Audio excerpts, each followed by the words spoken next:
matinale Tocsin, 7h30, 9h30, à la volée.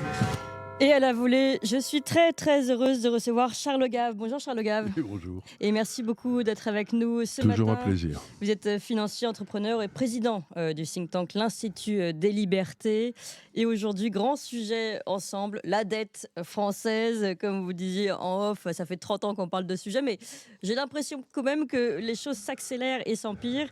Évidemment, on a eu le couperet de l'INSEE qui est tombé le 26 mars. Le déficit public dérape à 5,5% du PIB. Pour 2023, 154 milliards d'euros. Une révision qui classe la France parmi les cancres de la zone euro. La dette atteint 110,6% du PIB après 111 fin 2022. Et bon, alors c'est censé être une surprise pour le gouvernement. Tiens. On va parler de tout ça, mais surtout, ma première question, la France est-elle foutue? Et ma deuxième question, peut-être avec une petite nuance, les Français sont-ils foutus? Alors, c'est deux questions différentes. Oui.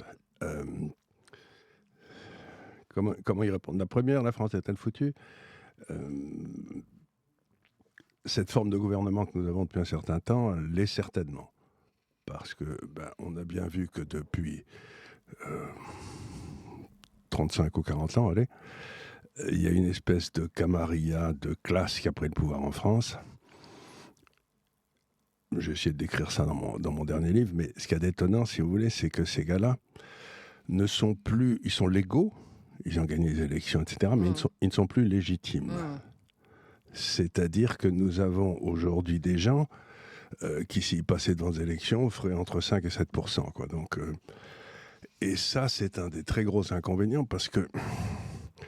D'abord, ce n'est pas le cas uniquement de la France, c'est la même chose en Angleterre, c'est la même chose en Allemagne. Vous avez toute une série de pays où cette espèce de classe européiste, mondialiste a pris le pouvoir.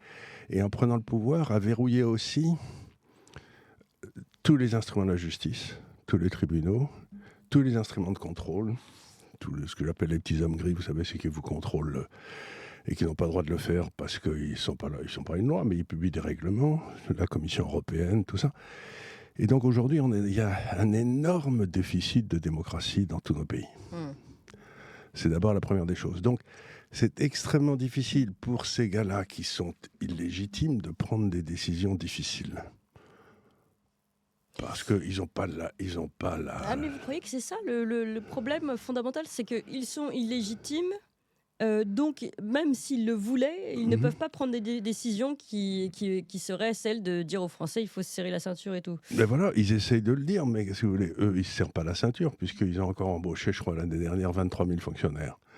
Donc, quand vous dites que le déficit est à 110% du PIB, comme le PIB il y a 50% du PIB qui est étatique, et qui est en déficit lui-même, parce que sinon on n'aurait pas de problème, ça veut dire que le déficit est à 220% du PIB du secteur privé qui est chargé de rembourser. Ce qui est quand même impossible. Mais il y a quelque chose, si je vais jusqu'au bout de votre raisonnement, vous dites s'ils étaient légitimes, donc le gouvernement, la caste décisionnaire, s'ils étaient légitimes, ils prendraient, si je vais jusqu'au bout, j'imagine, prendraient des mesures plus fortes pour redresser le pays, mais donc dur, un peu dur pour le français. Et c'est là où ils ne peuvent pas le faire, parce que d'abord, ils n'ont pas la majorité à l'Assemblée, ce qui est tout à fait surprenant. Et n'ayant pas la majorité à l'Assemblée, ils essayent de faire passer en 49.3. Mais un de ces quatre, il y a un des 49.3 qui va être repoussé. Quoi. Donc on sait que c'est un gouvernement qui est en survie artificielle. Quoi. Ils sont foutus. Ils n'ont plus aucun moyen d'action sur le pays. Donc ils font de la communication. Mais sauf que, toujours la même chose, en fait, d'après ce que vous dites, on a l'impression que vous dites ils aimeraient bien prendre des mesures. Ah non, ils n'aimeraient pas. Ça je fais l'hypothèse que même s'ils le voulaient, ils ne pourraient pas. Mais maintenant, je suis certain qu'ils ne le veulent pas, parce qu'ils ne comprennent pas ce qui leur arrive. Parce que ces gens vivent dans un monde qui est coupé de la réalité dans la plupart des activités sérieuses du monde, c'est-à-dire je ne parle pas du gouvernement ou de la politique, là je parle de gens sérieux, il y a ce qu'on appelle le retour de la réalité. Vous prenez une décision, vous ramassez une grosse claque et vous vous dites tiens donc, ça n'a pas marché. Mm. Et à ce moment-là, vous essayez d'analyser pourquoi vous êtes trompé pour ne Mm. pas faire la même erreur 2 fois de suite. Oui, ça en général, les entrepreneurs fonctionnent comme ça, par exemple. Par exemple, Mm. parce que sinon ils disparaissent assez rapidement. Ah oui. Donc, il n'y a plus de retour de la réalité. Oui. Et c'est ça qui est étonnant, c'est que vous regardiez l'immigration, l'école, la sécurité publique, etc., ils suivent la même politique depuis 40 ans, ça ne marche pas, et ils continuent, ils s'enfoncent, ils font plus de la même chose. Et ce que disait Einstein, qui n'était pas le dernier des imbéciles, il disait, demandez aux types qui ont créé un problème de le régler, il faut être complètement crétin. Oui, ça c'est certain. Et c'est pourtant ce qui nous arrive. Mais alors, si ce gouvernement, disons, était sincère, souhaitait redresser la barre aujourd'hui, quelles seraient ces mesures? Puisque j'ai l'impression que, et vous allez nous les expliciter, que dans ces mesures, vous avez l'air de dire que ce serait de toute façon difficile à accepter pour les Français. Or, je trouve qu'en fait, on ne peut pas faire plus difficile pour les Français que ce qui se passe aujourd'hui. Vous savez, c'est ce que disent encore une fois les Allemands. C'est une phrase que j'utilise souvent. C'est de dire qu'il vaut mieux la fin dans l'horreur qu'une horreur sans fin. Là, on est dans l'horreur sans fin. Et tout le monde, il n'y a rien qui dit qu'il est plus débilitant que d'un truc, si vous voulez. Donc, vous savez, eux, si j'ose dire, ils savent qu'ils mentent, nous savons qu'ils savent, nous savons qu'ils savent que nous mentons. Vous savez, c'est le truc de Solzhenitsyn. Oui. Bon, et donc là, tout le monde sait qu'ils sont des gros incompétents, tout le monde sait qu'ils ne veulent pas faire, tout le monde sait qu'ils ne comprennent pas ce qui leur arrive. Et on est, si vous voulez, comme en 1940 avec des généraux qui comprennent rien, qui se prennent une raclée. Mais tout le monde souffre déjà. Le problème aujourd'hui, c'est que les Français, ils sont déjà à l'os, en fait. La grande majorité des Français. Bien sûr qu'ils le sont. L'inflation, le coût de l'énergie, le salaire qui n'augmente pas. Beaucoup, d'ailleurs, perdent leur travail parce qu'il n'y a plus de travail. Enfin, le chômage. Mais c'est pour ça que le déficit va être beaucoup plus important que les 5,5% qu'ils nous annoncent. Parce que les rentrées fiscales vont s'écrouler. Oui, d'ailleurs, ça, c'est l'explication de Bruno Le Maire. C'est-à-dire que ce n'est pas de la faute de nos dépenses, c'est de la faute des rentrées qui n'arrivent plus. Oui, mais les dépenses de l'État français sont à un plus haut historique. Si quelqu'un de bon sens reprenait la gestion de ce pays, il m'est arrivé de gérer des affaires. Je continue, malgré mon grand âge. C'est que quand vous êtes dans une affaire et que ça commence à pas aller, ce qui m'est arrivé, ce que vous faites, c'est que vous dites, vous savez quoi les gars, on va couper 10% des frais généraux, donc vous voyagerez en seconde, enfin, vous voyez, des trucs comme ça, quoi. Et couper 10% des dépenses, personne s'en rend compte, surtout après une période de grande facilité. Donc, quand je vois M. Le Maire arriver sanglotant en disant qu'il va couper 10 milliards sur un budget de 900 ou de 1000 milliards. Enfin, il a commencé par annoncer 10 milliards. Maintenant, on est à 30. Mais puis la Cour des comptes annonce 50, donc comme ça... Oui, comme ça, c'est... Mais c'est du n'importe quoi. Prenez un autre exemple. Ce bon Charles Pratt, que vous avez peut-être reçu ici, je ne sais pas. Oui. Lui, il dit qu'on est quelque chose comme 65 millions de Français, je ne sais plus très bien, et qu'il y a 72 millions de cartes vitales.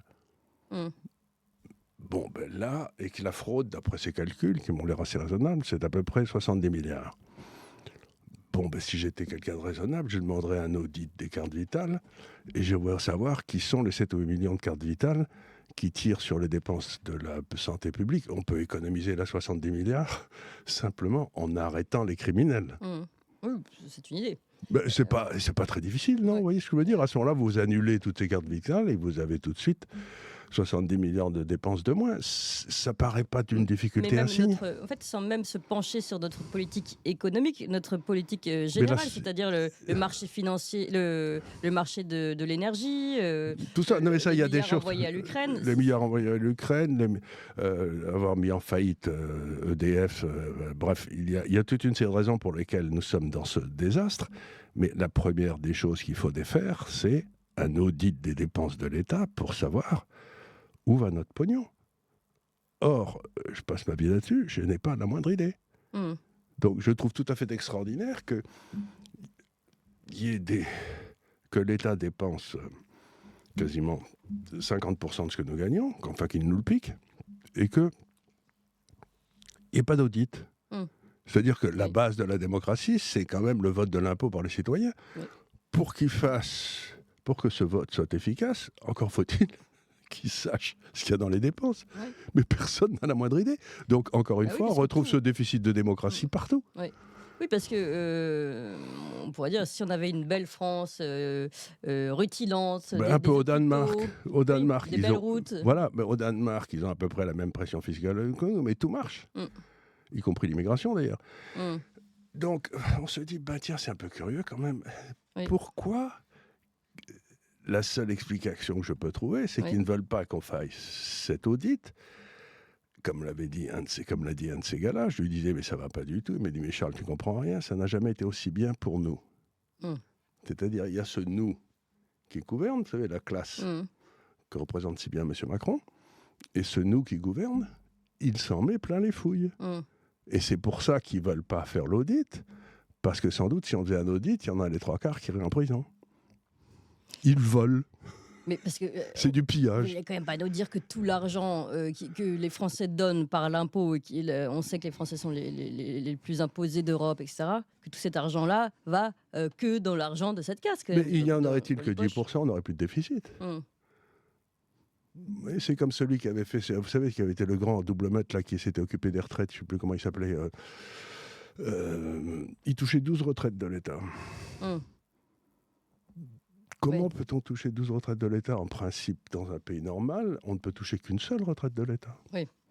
Donc, combien il y en a qui touchent? Prenez tous ces machins, les hautes autorités, les grands conseils, etc., qui servent jamais à rien, qui font un doublon avec l'administration.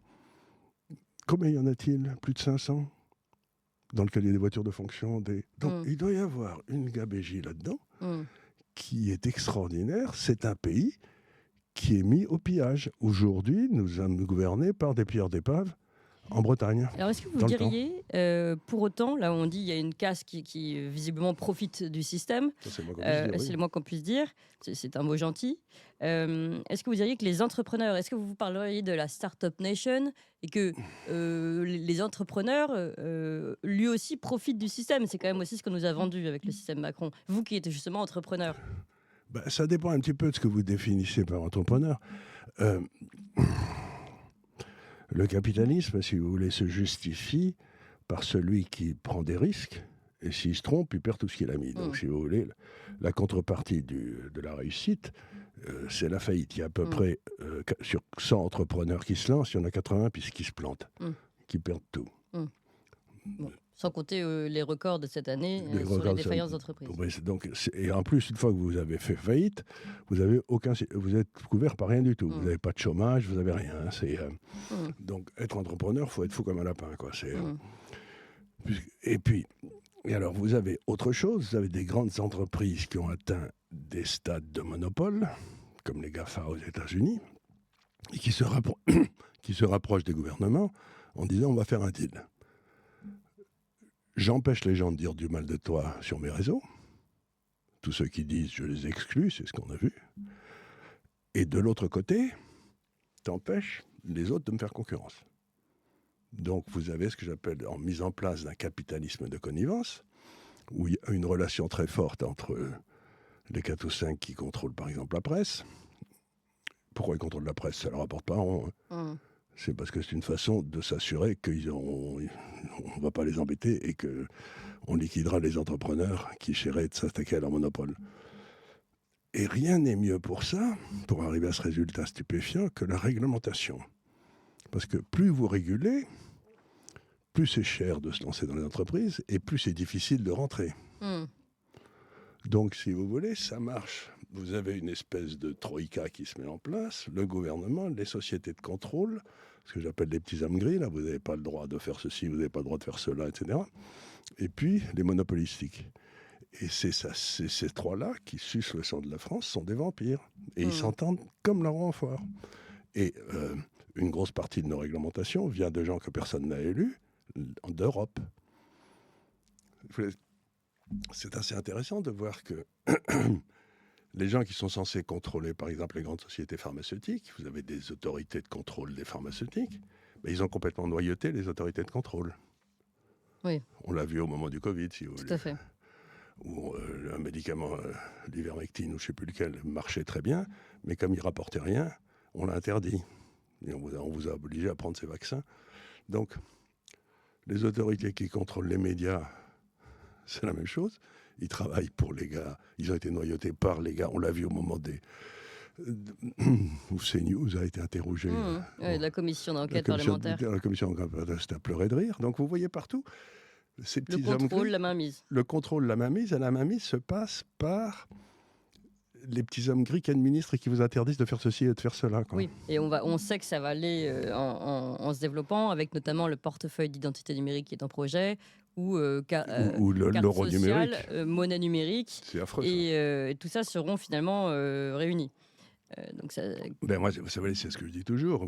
On vous a fait un petit passeport pour le Covid, là, Oui. et on va le transformer en passeport énergétique, un de ces quatre, Oui. en disant vous êtes déjà allé 3 fois aux États-Unis, vous n'avez plus le droit de voyager. Donc, le but de ces gens-là, c'est de nous retransformer en serre. Il faut qu'on soit attaché à la glèbe, qu'on ne puisse pas bouger. Parce que des gens qui ne peuvent pas bouger ne peuvent pas se révolter. Mais sauf qu'on ne fait pas fonctionner le marché. Il n'y a plus de marché. On a quitté le système capitaliste il y a... C'est bien pour ça que ça ne marche plus d'ailleurs. Puisque la base du système capitaliste, c'est un système darwinien, c'est que celui qui fait des bêtises, il disparaît. Tandis que là, ils font des bêtises énormes et ils deviennent de plus en plus puissants. Mais alors en fait, on va complètement à contrario de l'idée d'un grand marché mondialiste. Ah, complètement, parce que le but du grand marché mondialiste, c'est d'avoir quelques grandes sociétés qui négocient avec les grands de ce monde. Ils se réunissent de temps en temps, ils ont été dans les mêmes écoles, ils ont épousé les sœurs des mecs, enfin tout va bien, ils se connaissent tous. Et de faire un gouvernement mondial qui n'aura rien de démocratique. Oui, non. La démocratie, ça commence au niveau du village. Oui, ça c'est sûr que le village aujourd'hui souffre beaucoup. C'est pour ça qu'il faut la subsidiarité. Il faut que toutes les décisions qui soient prises, qui doivent être prises par le village, ne soient prises que par le village. Prenez l'exemple, moi je connais un peu Lisnard, qui est un type au poil, que j'aime bien. Lisnard, il dit dans le temps, les hôpitaux, ils étaient gérés par... les régions ou les... Là, non, par le maire local, qui était par les syndicats de l'hôpital et par les grands patrons. Maintenant, vous avez 40-50% du personnel de l'hôpital qui est administratif et qui rend des comptes à Paris. À l'ARS d'abord, régional, et donc à Paris. Donc il faut supprimer l'ARS, il faut supprimer ces trucs-là et rendre le contrôle aux élus locaux. Retour au local. Retour au local, parce qu'ils sont en train de nous... C'est vrai, pour l'éducation, c'est pareil. Il n'y a aucune raison que l'éducation... Je crois qu'il y a 18 000 ou 20 000 employés de l'éducation nationale dont on ne sait pas où ils sont. Oui. Donc ils doivent coûter de l'argent, ces gars-là. S'ils font rien, il faudrait peut-être arrêter de les payer, par exemple. Et ce qui est curieux, c'est bien sûr, on couperait massivement dans toute une série de dépenses improductives. Mais si on coupait sur des gens qui sont à l'évidence des crapules, je ne crois pas que la population serait très fâchée. Bien sûr. C'est-à-dire qu'il faudrait couper ces gens-là et de l'autre côté, baisser les impôts en même temps. Chaque fois que j'économise 2 € ici, je vous en refile un. Et vous verriez à quel point ça serait populaire. Mais est-ce que c'est possible aujourd'hui que Charles Gave prenne le pouvoir et mette en place ces Pas dans les circonstances actuelles. Non, parce que le pouvoir aujourd'hui, vous pouvez pas le prendre. Regardez par exemple les pauvres Anglais, ils ont voté le Frexit. Et tout le personnel administratif et les petits hommes gris a tout fait pour que le Frexit n'ait pas lieu, d'une certaine façon. Exactement. Et aujourd'hui, par exemple, l'Angleterre est toujours dans la Cour européenne des droits de l'homme, 7 ans après. Donc vous imaginez pas le pouvoir de nuisance de ces gars-là. Mais donc on va vers quoi aujourd'hui ? Les Français aujourd'hui, classe moyenne, sans parler, ne tiennent plus. Ne tiennent plus. Mais on va vers une baisse de notre niveau de vie gigantesque. Mais ça, c'est déjà fait. Ouh, ça commence à peine. Parce que depuis 40 ans, je vais essayer de vous expliquer ça simplement, ce qu'on faisait, c'est que notre niveau de vie, il y avait le niveau de vie qu'on avait gagné, et auquel on rajoutait le niveau de vie qu'on empruntait. Bon, mais faites l'hypothèse pendant une seconde qu'on ne va plus pouvoir augmenter notre niveau de vie par nos emprunts, le niveau de vie va tomber au niveau de vie gagné, moins les remboursements de la dette passée. C'est-à-dire que la gamelle qu'on va remonter, qu'on va ramasser, ça va être extraordinaire. Et dans cette gamelle, ce qui est intéressant, si vous voulez, c'est que pour les Chinois, crise et opportunité, ils écrivent ça de la même façon, c'est le même mot. Une crise et une opportunité. On va avoir une crise majeure, mais ça veut dire qu'il y aura des opportunités incroyables. Mais pas pour les gars qui vivaient sur la bête. D'accord. C'est-à-dire qu'on va redevenir libre et on va en mettre plein la gueule au rentier. Alors attendez, justement, c'est là où c'est intéressant. Et Mais on va en prendre plein la gueule. Oui, alors, parce que je reviens à mes 2 questions initiales. C'est-à-dire, la France est-elle foutue ? Les Français sont-ils foutus ? En tout cas, cette France est foutue. C'est-à-dire cette France qui n'a qu'une ambition, c'est de se nourrir sur la bête. D'abord de se nourrir sur la bête et de tuer l'idée de nation. Or, comme le disait Jean-Paul II, il ne peut pas y avoir de démocratie en dehors de la nation. Parce que dans la nation, quand vous avez un débat, celui qui perd accepte sa défaite en attendant la prochaine fois. Mais imaginez qu'on aille vers des votes européens et que l'Allemagne, parce que c'est la plus nombreuse, avec l'Autriche et je ne sais pas quoi, qu'il faut un petit Anschluss là vite fait, et qui domine tranquillement l'Europe parce qu'ils sont majoritaires. Mais ça ne va pas du tout aux Français, ça, ni aux Italiens. Ils vont dire, c'est sûr de coup, je vais pas recevoir mes ordres d'Allemagne, merci, on a déjà donné. Et donc, la démocratie ne peut exister que quand il y a une volonté de vivre ensemble. Mais s'il n'y a pas de volonté de vivre ensemble, il ne peut pas y avoir de démocratie. Et c'est ce on croit vers l'Europe. Et donc, vous pensez que ça va imploser de soi-même ? Bah oui. C'est toujours ce que je dis en rigolant. Vous vous endormez en 1793, vous vous réveillez en 1820, vous ne comprenez rien. Vous endormez en 1993, vous vous réveillez en 1920, vous ne comprenez rien. Vous endormez en 1993, vous vous réveillerez en 1925 et vous ne comprendrez rien. Pourquoi ? Parce que les institutions humaines sont ainsi faites que les petits hommes gris les prennent, les rendent inefficaces. Et à ce moment-là, il faut que ça pète. Donc on a 70 ans de tranquillité et 30 ans de merdier. On rentre dans les 30 ans de merdier. On n'est pas encore rentré dans le merdier, là. Ah si, on y est en plein, mais il n'a pas encore fait sauter les bouchons. Vous pensez que le bouchon va sauter ? Il ne peut pas ne pas sauter avec la dette. Si vous avez... Mais il va sauter comment ? Ça va faire quoi ? Pas par l'intermédiaire du marché obligataire. D'un seul coup, les étrangers refuseront de nous financer. Et à ce moment-là, on est cuit tout de suite. Mais attendez, parce que par exemple, notre dette est détenue majoritairement, d'ailleurs c'est ce que rappelait ici Guy de Lafortelle à notre micro, 75% de notre dette est étrangère. Oui. Et je vous propose d'écouter l'extrait. On l'a normalement, 75% de notre dette est étrangère. Grande majorité par les Américains, des fonds dont un certain BlackRock, et puis aussi par la Banque Centrale Européenne. On écoute et on regarde Guy de Lafortelle. Banque Centrale Européenne, faut dire quelque chose, c'est par la Banque Centrale Française. Oui. Puisque c'est pour le compte de la Banque Centrale Européenne, c'est la Banque Centrale Française qui détient la dette française. Oui, mais donc c'est quand même la Banque Centrale Européenne qui nous fait du chantage. Attendez, on va écouter, on va en parler. Le problème de la France, quand on a comme ça, quelque part entre 250 et 300 milliards d'euros à refinancer chaque année, c'est que si jamais vous avez des acteurs qui détiennent une partie importante de votre dette, et qui de deux ont des capacités importantes aussi sur les marchés financiers, soit qui sont capables d'exercer des effets de levier, qui sont capables d'exercer des pressions sur d'autres acteurs. Donc comme BlackRock, oui. Exactement, comme BlackRock. Vous pouvez tout à fait faire monter une pression et tout d'un coup faire monter plus ou moins artificiellement les intérêts de la dette très fortement. Et là, tout d'un coup, chantage économique, très, très vite. C'est du chantage économique. Oui. Alors, on revient sur ce que vous disiez. Vous disiez le bouchon va sauter finalement par ceux qui détiennent la dette et qui ne veulent plus nous avancer cet argent. Pour une raison très simple, c'est que par exemple, vous êtes le gérant d'un fonds de pension hollandais et vous avez de la dette française. Bon, vous dites, ça sent un peu le sapin là-bas. C'est le moins qu'on puisse dire. Ça sent un peu le sapin, donc je garde la dette française. Elle n'a pas l'air de redresser la barre. Là, non, ça continue à déconner. Bon. Par contre, vous regardez à droite, là, et vous dites, mais l'Italie est en train de se redresser. Très bien, puisqu'ils ont des comptes courants excédentaires, ils ont un équilibre budgétaire hors taux paiement d'intérêt. La première ministre fait du bon boulot. Et la dette italienne coûte 80 points de base, c'est-à-dire 0,8% de plus que la dette française. Donc si je suis un gérant prudent, je vends la dette française et j'achète la dette italienne. Non ? Oui. Ça vous rapporte quasiment 1% de plus et le risque est bien moindre. Faut être crétin pour ne pas le faire. Oui. Mais là, c'est en oubliant qu'une grande partie, j'imagine, de ceux qui détiennent notre dette ne la détiennent pas pour faire de l'argent directement, mais pour mettre la pression sur les pays, non ? Non, ça dépend. Parce que là, ce qu'on entendait, par exemple, de l'extrait de Guy de Lafortelle, c'était aussi d'expliquer que ceux qui nous détiennent par la dette nous détiennent par la bourse, c'est le cas de le dire. Et donc, oui, mais si vous voulez, d'abord pas tous. Peuvent nous faire du chantage. Et quand on me parle de BlackRock, si vous voulez, qui est un de mes clients d'ailleurs, que j'aime beaucoup, ce sont des gens très compétents, mais c'est pas des blagues. Ils gèrent pour le compte d'eux. Oui. Donc, si vous voulez, c'est pas eux qui détiennent la dette française, c'est le fonds de pension de l'État de Californie qui gère que le BlackRock jette. Donc, si le fonds de pension de l'État de Californie prend la décision qu'ils ne veulent plus détenir de dette française parce qu'un risque est et commencent à exister, ils le feront. BlackRock n'a rien à dire. Oui, mais dans ce cas-là, pourquoi tout le monde ne quitte pas la France? Pardon, mais on n'est vraiment pas un bon cheval. Mais vous savez, c'est ce que disait Oscar Wilde quand on lui demandait le juge devait demander comment il s'était ruiné. Il avait dit lentement au début, très vite à la fin. Et c'est toujours comme ça que ça se passe, c'est que vous avez les gens ne prennent pas les décisions et puis d'un seul coup, les choses s'accélèrent et deviennent incontrôlables.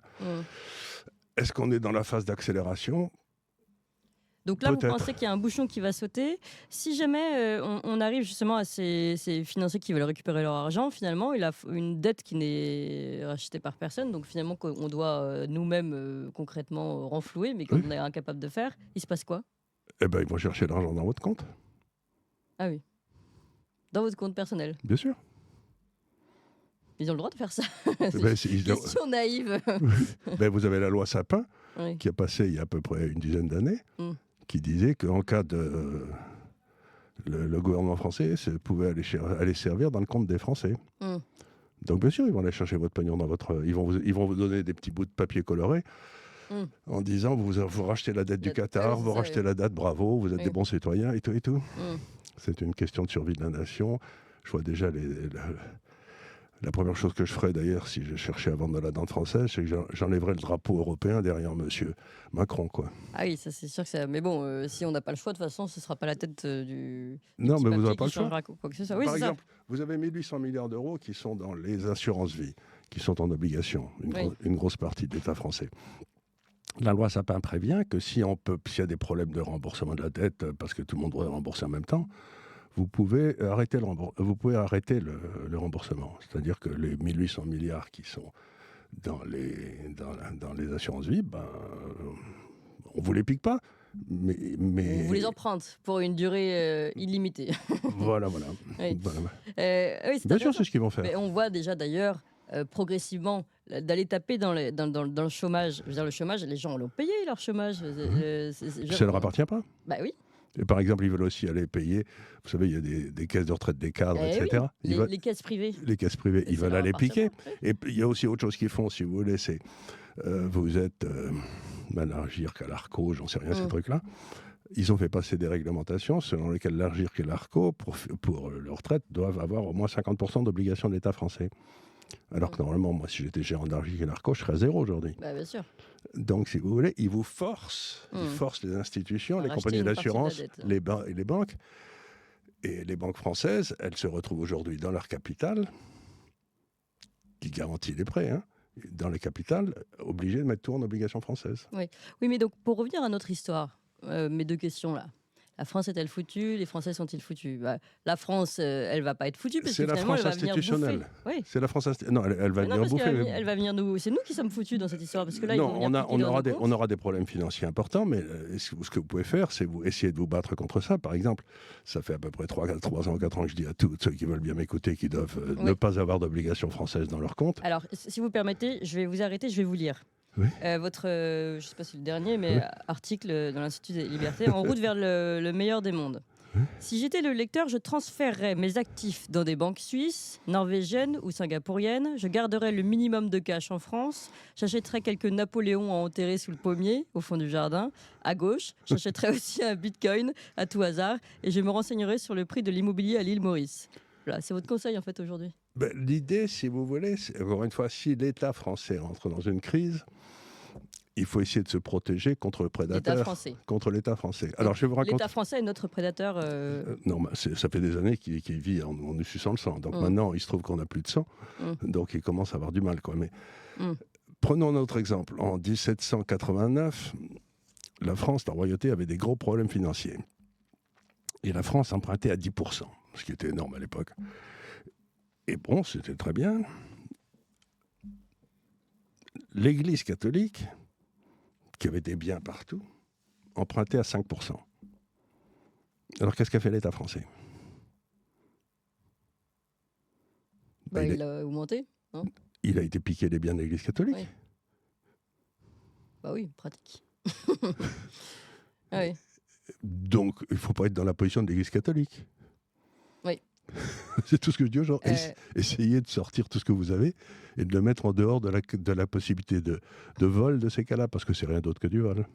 Alors, à ce sujet, je me rappelle d'une discussion avec un certain Charles Gave, une discussion très intéressante, qui nous expliquait qu'il fallait être endetté. Ben bien sûr, parce que si vous êtes endetté dans une monnaie qui va passer à zéro, c'est celui qui vous a prêté qui est couillon. Oui.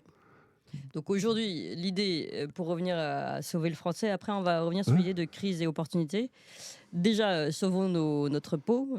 C'est ça. Maintenant, il faut bien comprendre un truc, c'est que vous dites un truc important, c'est qu'il y a deux niveaux de réflexion. Bon, il y a celui de l'État qui est notre intérêt commun, et ensuite, comment je sauve ma peau ici en moi. Donc, il faut que votre première responsabilité, c'est quand même vis-à-vis de vous-même, de vos famille. Enfants, de tout ça, des chiens, tout ça, c'est important. Hein, parce oui, on a un accord là-dessus. Rien de plus important que les chiens. Oui. Le chien, c'est ce qu'il y a de meilleur dans l'homme. Mais enfin, c'est une blague. Mais... Donc, maintenant, on en est arrivé à un tel point de déréliction dans l'État qu'il faut revenir à « il faut que je me sauve moi-même ». Et ça passe par la proximité. C'est-à-dire qu'il faut essayer de construire avec votre famille, avec vos amis, des espèces de groupes de survie, si jamais ça ne va pas, où on essaiera de se passer de l'argent. C'est-à-dire que quand j'étais jeune dans le Gers, là-bas, en Gascogne, les paysans, ils payaient le docteur avec 2 poulets. Quoi. Ils arrivaient avec 2 poulets, il n'y avait pas d'argent. Vous voyez, c'est le type, bon, il bouffait du poulet toute la journée, mais enfin, c'était pas grave. Quoi. Et donc, il va falloir essayer de rétablir des circuits de proximité. Ceux qui resteront un autre exemple, c'est que Paris a à peu près 3 jours de nourriture. Oui, à Paris, ça va être difficile. Avec les rats, on est bien. Hein. On y va, oui, et puis ça bouffe beaucoup, ces petites bêtes. Et si vous avez comment s'appelle l'endroit où il y a tous les marchés, là, le Rungis. Si Rungis, d'un seul coup, est bloqué par des gens qui sont fâchés et tout, en 3 jours, il n'y a plus rien à bouffer à Paris. Donc, avoir un petit peu de lentilles, d'huile d'olive et de pâtes dans sa cave, c'est peut-être pas idiot. Mais ça paraît idiot, ce que je dis. Mais c'est qu'il faut réfléchir en termes maintenant d'individualité. Quoi. De responsabilité personnelle. Personnelle, qui est très au-dessus de la responsabilité qu'on est. Surtout qu'en fait, l'État nous ayant menti finalement dans ses responsabilités à lui. Et volé. Il est temps de reprendre ces responsabilités-là. Voilà, et c'est exactement. Et donc, c'est vraiment ça la difficulté, c'est qu'ils ont, depuis 30 ans, ils ont tout fait pour casser les solidarités naturelles, si vous voulez, les familles, numérique, les familles, l'école, tout ça, ça a été cassé de façon à ce qu'il n'est en face d'eux que des individus démunis et obéissants. Il faut recréer des liens. Ça va. Je dis pas que ça va être facile, mais alors je reviens. Donc justement, c'est là qu'on arrive aussi sur votre idée. Alors déjà, sauvons notre peau dans un premier temps, essayons de pas nous faire bouffer tout ce qu'ils nous ont pas déjà bouffé. Le problème, c'est qu'en attendant, les impôts augmentent et ça, malheureusement, on peut rien faire contre les impôts. Et si on les paye pas, non, il faut rien faire d'illégal. C'est ça la difficulté. Oui. Il ne faut rien faire d'illégal. Oui, mais je veux dire, même si on reprend vos conseils, là, je transfère mes actifs dans les banques suisses, norvégiennes, je garderai le minimum de cash en France, j'achèterai quelques Napoléons que je mettrai sous le pommier. Bon, on sait où sont vos Napoléons. Le problème, c'est qu'aujourd'hui, malgré ça, il faut quand même en garder un petit peu pour pouvoir payer vos impôts et vos emprunts, etc. Voilà. Donc, vous êtes vraiment quand même à l'os aujourd'hui. Je sais bien qu'on est à l'os, et c'est pour ça que ça ne peut pas durer.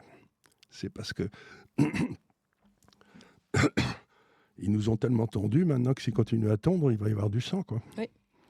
On a donné toute la laine qu'on pouvait. Maintenant, ils commencent à nous prendre la peau et la viande. Ils ont pris la laine, ils ont pris le gras. Et maintenant, il reste la viande, quoi. Donc, s'ils commencent à me prendre ma viande, je vais commencer à pousser des cris. Hein.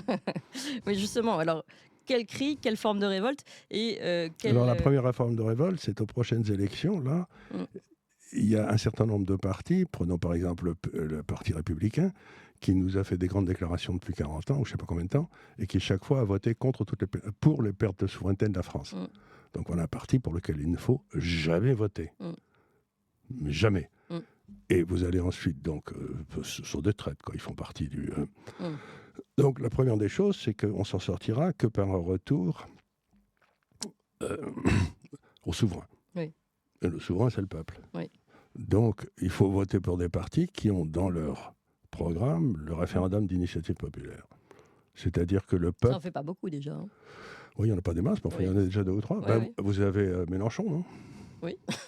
Vous pouvez voter pour Mélenchon, ça me Votre gêne pas. favori. Mon favori, mais c'est pas qui me gêne. Oui. Si vous votez pour Mélenchon, pour Zemmour ou pour le Front National, moi je n'en ai rien à foutre. Mais l'essentiel, c'est que on ait des gens qu'on puisse imposer que maintenant, l'ordre du jour, le peuple se le réapproprie, en reprend possession de façon à... Par exemple, premier référendum, les fonctionnaires n'ont pas le droit de faire de la politique. Oui. Ils peuvent en faire, mais à ce moment-là, ils abandonnent la fonction publique pour toujours. Ils ne peuvent pas y revenir. Donc, si vous voulez, qu'on cesse d'avoir une chambre où il y a les 3/4 des députés qui sont fonctionnaires, parce qu'ils prennent toujours des mesures favorables aux fonctionnaires. Oui. Vous savez. Oui. Donc, si vous voulez, il faut simplement que le peuple se réapproprie ce qui lui appartient, la souveraineté. Et il faut sortir de l'Europe, il faut sortir de l'euro, il faut sortir de ce truc-là. Oui, donc pour vous, ça peut passer par des élections. Vous citiez les élections européennes. Mais d'abord, s'il y a 80% des gens qui votent contre eux, ils auront... Il y aura un choc, un petit réveil. Non, mais ils auront quand même du mal à imposer quoi que ce soit. Là, à ce moment-là, il faut y dissoudre. Parce que, ou alors, il faut que M. Macron aille se faire embaucher à Londres, dans la City, et qu'il donne sa démission.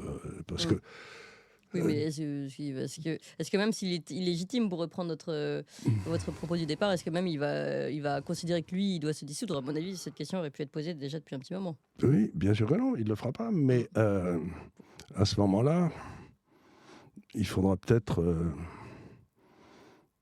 qu'on rachète des gilets jaunes et que les Français aient manifesté. Je sais que M. Macron a transformé l'Élysée en un bunker, qu'on ne peut pas l'approcher, etc. Mais moi, il paraît qu'il a peur. Mais vous avez, je veux dire, c'est extraordinaire aujourd'hui. Vous ne pouvez pas approcher de l'Élysée. Enfin, ce type est un trouillard. Quoi. Moi, quand j'étais jeune, De Gaulle, tout le monde voulait le tuer. Hein, pour d'excellentes raisons, d'ailleurs. Oui. Et on passait devant l'Élysée tranquille. Et il allait à la messe à côté sans faire de bruit. Quoi. C'était à pied. Donc, le niveau de couardise de M. Macron dépasse l'entendement. Ce type est un lâche. Alors, on en est donc à la crise que nous avons abordée. Ce sera une crise des rentiers. Tous les faux boulots, tous les rentiers, tous les gens qui sont payés à ne rien foutre partout. C'est un peu l'Union soviétique quand elle s'est effondrée. Oui, mais pardon, encore une fois, moi je connais plein de petits entrepreneurs, les boulangers, machin, qui ferment aujourd'hui. Ce ne sont pas des rentiers. Mais donc c'est une crise pour eux aussi. C'est une crise pour eux aussi. Et eux ont vraiment, justement, comme vous disiez, ils ont pris des risques. Ils ont pris des risques. Eux, ils ne la méritent pas. Ouais. Mais malheureusement, ça va être difficile de les protéger. Oui. Ça va être difficile. C'est un peu, si vous voulez, comme quand, à la suite de la Troisième République, on avait des crétins qui s'étaient occupés de notre défense nationale, là. Et on a pris les Allemands à Paris. Il y a des tas de gens qui ont beaucoup souffert. Hein. Oui. Aujourd'hui, on va payer la note. Et que cette note soit payée équitablement, j'en doute. Alors justement, je voulais, puisque vous faisiez je crois que vous parliez du symbole chinois, qui est équivalent, je crois, crise et opportunité. C'est pareil, oui. Alors, comment cette crise, je parle pour les Français parce que ça m'inquiète pas trop que la caste qui en a profité jusqu'à maintenant, qui se nourrissent sur la bête, soit en crise. En revanche, pour les Français qui se sont vraiment battus, eux, c'est plus embêtant. Comment cette crise peut éventuellement se transformer en opportunité? Je ne sais pas. Alors prenons par exemple, vous avez... Ça va être difficile, mais on me signale un peu partout que les gens recommencent à faire des potagers. Que dans la mesure où ils ont un peu de terrain, ils font des potagers. Bon, c'est déjà... Définir un nouveau monde, vous voulez dire? Plus terre à terre. Il faut revenir à des choses. Il va peut-être maintenant, puisque tout ça risque de partir un peu en eau de boudin, peut-être les villages pourront s'organiser pour aider leurs boulangers. Mais sans demander la permission à la communauté de communes ou à toutes ces imbécilités qui ont été faites. Quoi. Donc les solidarités vont s'organiser à partir de choses institutionnelles dont on a besoin. Vous savez, par exemple, on me signale aussi partout qu'il commence à y avoir une pénurie de médicaments terrible en France. Oui, tout à fait. Donc, pourquoi ? Parce qu'on ne peut plus les payer à l'étranger. Donc, il faut peut-être, je sais pas, passer un... Pas parce qu'on peut plus, parce qu'on veut plus. Enfin, c'est plus une priorité, visiblement. Les molécules qui rapportent Non, mais pas. imaginez-vous que la Sécurité sociale française importe des médicaments, je ne sais pas comment ils font, mais à ce moment-là, ils les payent avec 80 jours de délai, avec un lance-pierre, etc. Oui, c'est ça. Si vous avez des gars qui payent au jour le jour, Payeur, ouais. si vous avez des gars au Qatar qui payent le médicament Évidemment. avant même qu'il soit livré, Et le double du prix. on ne va pas nous en livrer des masses. Hein. C'est ce qui se passe, oui. Donc c'est ce qui se passe. Donc on commence à voir les signes de l'appauvrissement, c'est-à-dire que la base de la politique qui est suivie, c'est la file d'attente. Ça se termine. Parce que n'oubliez pas que ces gens qui sont au pouvoir, leur rêve, c'est quand même d'être ceux qui distribuent les tickets de rationnement. Oui. Parce que dans une économie misérable, celui qui distribue le ticket de rationnement, c'est le plus puissant. C'est le plus puissant, bien sûr. Donc leur but, si vous voulez, monsieur Attali voudrait être le chef, le type qui vendra tous les tickets de rationnement et qui se fera beaucoup d'argent comme ça. Monsieur Attali qui a proposé récemment qu'on attaque les retraites, désormais aussi. Évidemment, il voulait comme je l'ai bien dans mon papier d'ailleurs, d'abord il voulait les tuer financièrement, c'est fait, et maintenant il va essayer de les tuer en les appauvrissant. Ah oui. Puis comme les types ils auront une vie tellement misérable qu'ils demanderont à ce qu'on les injecte. Donc mais d'ailleurs, je ne comprends pas pourquoi M. Attali ne explique pas lui-même, parce qu'il a quand même mon âge, il a 80 balais. Il disait dans le temps qu'il fallait supprimer tous les gens tous 70 parce qu'ils ne servaient plus à rien. Donc, oui, c'est vrai. Plutôt que de défiler sur les plateaux télé, il pourrait appliquer sa propre... politique à lui-même, d'abord. Et puis le monde en serait meilleur. Hein. On verrait les résultats flamboyants de non, sa et puis surtout, je me sentirais mieux, parce que ça fait quand même 50 ans que ce type enfonce ce pays avec énormément de talent. Oui. Mais il a l'air de vivre noblement, lui. Hein. Oui, on ne s'inquiète pas pour Attali. Alors, je reviens sur cette idée d'opportunité, en effet, de reconstruction, plus à l'échelon local. C'est-à-dire qu'on sera... C'est un peu ce qui s'est passé dans l'Union soviétique. Vous avez eu cet effondrement incroyable. Oui. Il y a eu deux ou trois ans très difficiles, mais ensuite, ils se sont repartis. Oui. Et donc, ça a été la fin de l'horreur. Oui. Dans l'horreur. Il y a eu, parce que je connais des gens qui l'ont vécu, un sentiment de liberté aussi. Mais voilà, énorme. on redeviendra libre. On pourra faire quelque chose sans demander la permission. C'est-à-dire qu'on sera pauvre mais libre. Voilà. Et potentiellement, dès le moment où on est libre, on cesse d'être pauvre assez rapidement. Mais aujourd'hui, avec tous les machins qui nous foutent, on peut pas réussir. C'est impossible. C'est-à-dire que moi, vous pouvez réussir. Vous avez réussi quand même, Charles Gave. Oui, mais j'ai réussi parce que d'abord parce que j'ai travaillé toute ma vie en dehors j'avais quelques noisettes que j'avais mis de côté en ayant travaillé toute ma vie en dehors de l'étranger. Mais chaque fois que je crée une nouvelle société en France, je reçois immédiatement des injonctions à payer, alors que j'ai toujours pas le premier client, quoi. Oui, je crois qu'en Russie, c'est pas pour dire du bien de la Russie, mais en Russie, Poutine a donné des ordres qu'un type qui crée une entreprise pendant 2 ans. Aucune autorité n'a le droit de venir l'emmerder. Le type, il est en train d'acheter ses chaises, ses tables pour essayer d'aller vendre quelque chose aux autres. Il n'a pas besoin, en plus, de savoir ce qu'il doit payer sur la Sécu ou j'en sais rien. Il n'en a rien à foutre. Donc, il faut, par exemple, aussi, il faut arriver à un truc qui est tout simple, c'est vous mettez les impôts sur le revenu à 20%, tout le monde le paye, et vous mettez la TVA à 20%, tout le monde la paye, et l'État, s'il ne se démerde pas avec 40%, tant pis pour lui. Quoi. Et vous mettez le déficit... Un déficit devrait être anticonstitutionnel, puisque c'est un impôt que vous prélevez sur les générations futures qui n'ont pas voté. Oui. Et surtout, c'est une mauvaise gestion. Donc, en fait, la personne qui a mal géré, qu'elle dégage. Qu'elle dégage, mais oui, c'est ça. Mais le danger, si vous voulez, c'est qu'on arrive à une période de trouble et qu'il y ait des crétins comme Mélenchon qui s'excitent et qui prennent le pouvoir. Et à ce moment-là, on se retrouve dans la situation du Venezuela. C'est-à-dire qu'il faut, dans ce moment-là, c'est le moment par excellence où il faut éviter la démagogie. Oui. Et ne pas voter pour les démagogues. Ça va pas être facile. Hein. Ça va pas être facile. Et je reviens juste pour terminer sur les tickets de rationnement. On en est, je pense, à peu près à un équivalent de ticket rationnement aujourd'hui. Avec, on vous donne ce droit parce qu'on est bien gentil de vous le donner. Je rappelle aussi qu'on a des QR codes qui se mettent en place. Donc, qui permettront aux gens de savoir ce que vous avez fait pendant la journée. Tout à Déjà, fait. ils le savaient avec le téléphone, Oui, oui. mais alors maintenant, avec le QR code, ils confirmeront. Oui, oui, puis qui ne respecte que le consommateur qui aura un billet ou qui aura au restaurant, la personne qui n'est pas consommateur. Enfin, bon.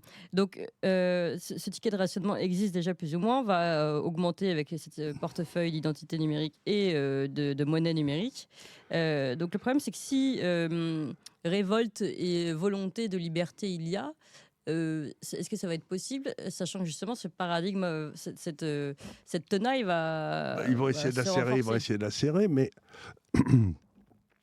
regardez ce qui s'est passé en Argentine.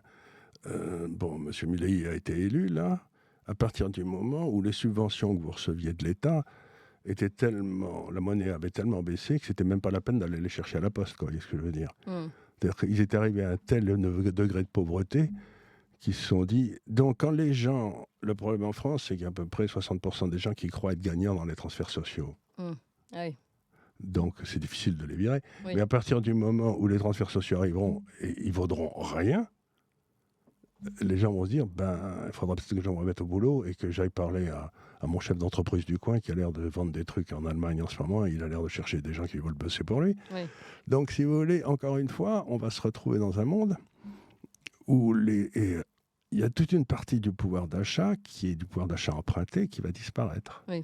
Donc, la baisse du niveau de vie est inévitable. Donc, votre conseil pour conclure à tous les Français qui nous écoutent et qui, je pense qu'ils sont très très concernés par tout ça, et je sais aussi que vous parlez pour les générations futures, et Dieu sait que c'est important. Finalement, accrochez-vous. C'est-à-dire, ce que je leur dis, c'est la France était un pays gay, parce que c'est un pays libre finalement.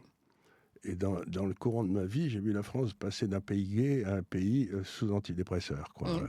Parce que on s'est occupé de vous.